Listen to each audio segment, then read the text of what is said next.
thing happens every January where a bunch of crazy talented gamers get together and play a whole bunch of different games really fast and raise a lot of money in the process. It's called Awesome Games Done Quick and it goes for an entire week, but here are 5 of the most epic speedruns from this year's marathon. First up on my list is Super Monkey Ball Deluxe, which also happens to be my favorite game to watch in speedrun form. That's partly because it reminds me of when me and my friend Ali used to spend every 8th grade technology class playing hamster ball, and partly because this game demands some serious skill. Super Monkey Ball is a game you can't win without speed and dexterity, so seeing that escalated with speedrunning is very cool. Jeff, that's his real name and his handle, was the entertaining dude who took on the action puzzle game / Peter Nightmare in Ultimate Mode. The difficult levels include one where Jeff had to gather enough momentum to pass through electronic doors, which were open for only 0.3 of a second. Watching the small primate plummet in his plastic bubble and roll through enormous goals is as wildly addictive to watch as it is to play, particularly while you're supposed to be in class. If you like a little more competition in your speedruns, you should definitely check out the Ninja Gaiden Relay Race.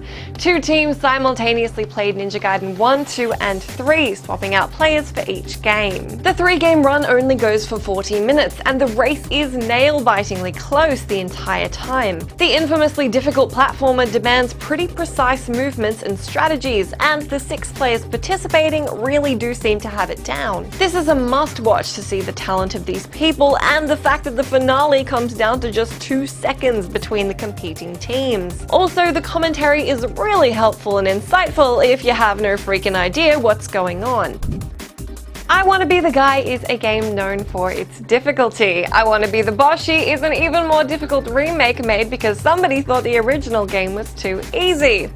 This runner is playing the latter game on hard while attempting to complete a 100% speedrun. This run is epic not just because the streamer WITWIX steamrolls through all the stages where most of us would have a hard time getting through one, but because he's so damn entertaining too. Casually chatting the whole way through while totally smashing a famously brutal game at breakneck speeds, this runner is all kinds of awesome. Not to mention it's probably the only opportunity I have to see the end of this game.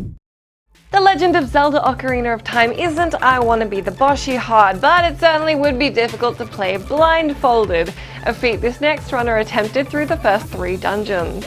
It's seriously cool to see how much the runner Guy 2489, knows about where he is in the game, just by listening to the surprisingly detailed and varied sounds of Ocarina of Time. It's also fascinating to hear Runner Guy tell the story about how he helped a blind friend play OOT, and decided in the process to figure out how to play it without the use of sight. Not only does he successfully navigate the 3 dungeons, Runner Guy is also able to successfully execute a bunch of difficult to activate glitches, which require specific and frame-perfect moves, all while blindfolded. This run is madness. Awesome, awe-inspiring madness. Finally, and this one has probably popped up on your radars already since it's sitting at 500,000 views on YouTube, is KEVINDDR's Tetris the Grandmaster run. Playing on TGM3 Master Mode, where the speed and difficulty is drastically increased, runner KEVINDDR plays the classic puzzle game so well you feel ashamed to even consider trying your amateur hand at it. Or maybe that's just me. Although the ridiculously speedy run culminating in level 999 is phenomenal in and of itself, the best bit actually occurs during the credits of the game. Here, KEVINDDR flexes his Tetris skills by successfully planting blocks on an invisible game board, where he can't see what he's doing. It really needs to be seen to properly appreciate how ridiculously clever this speedrunner is.